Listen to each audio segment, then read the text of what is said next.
காஞ்சிபுரத்தில் அமைந்துள்ள பிரவாதீசுவரர் கோவில் சிறப்பு பற்றி தெரியுமா? மக்களால் அதிகம் அறியப்படாத ஒரு கலை பொக்கிஷம்.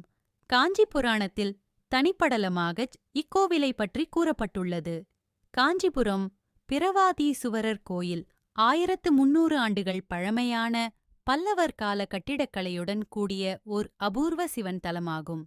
இங்கு வழிபட்டால் மீண்டும் பிறவியில்லை, அதாவது பிறவாவரம் என்பது நம்பிக்கை. வாமதேவ முனிவர் சிவலிங்கத்தை பிரதிஷ்டை செய்து வழிபட்ட தலம் மாமல்லபுரம்.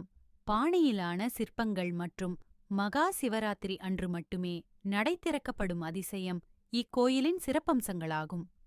பிரவாதீசுவரர் கோவில் சிறப்பம்சங்கள். பிறவாவரம். இத்தல இறைவனை தரிசித்தால் மீண்டும் பிறப்பு என்பது கிடையாது என்பது தல புராணம் கூறும் சிறப்பம்சமாகும். வாமதேவ முனிவர் வழிபட்ட தலம்.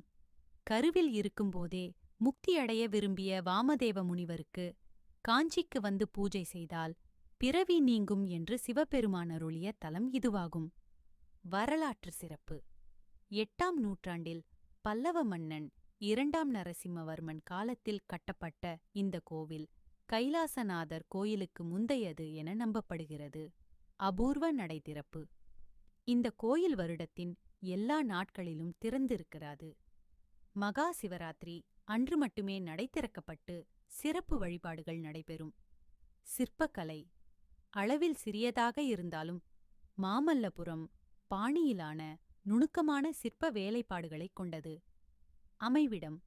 காஞ்சிபுரம் புதிய ரயில் நிலையம் அருகே அமைந்துள்ள அமைதியான தலம். வழிபாட்டு பலன்கள். இங்கு வழிபட்டால் முக்தி கிடைப்பதாகவும் பாவங்கள் நீங்குவதாகவும் பக்தர்கள் நம்புகின்றனர்.